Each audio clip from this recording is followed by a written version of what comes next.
সেরকম একজন বৃদ্ধ ব্যক্তি বা সেরকম একজন প্রবীণ ব্যক্তির পক্ষে কি দৌড়ে পালানো সম্ভব? ৩ জন পুলিশ থাকলে বা 2 জন পুলিশ থাকলে তাদেরকে পরাস্ত করা সম্ভব? তাহলে কি কারণে তাকে ওইরকম শয্যায় শায়িত অবস্থা হাতকড়া পরিয়ে রাখতে হবে? এটা তো কমন সেন্স, এটা একটা সাধারণ জ্ঞান।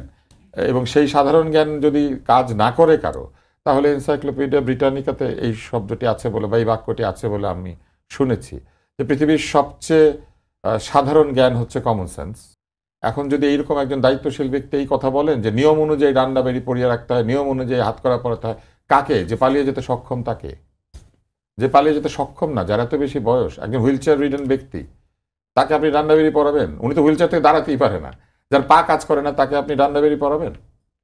তো এইসব যুক্তি দেওয়া যেতে পারে আইনের বই দেখিয়ে, যে আইন তৈরি করেছে ব্রিটিশরা, যে আইন তৈরি করেছে ঔপনিবেশিক শাসকেরা, যে আইন তৈরি হয়েছিল পরাধীন যুগে।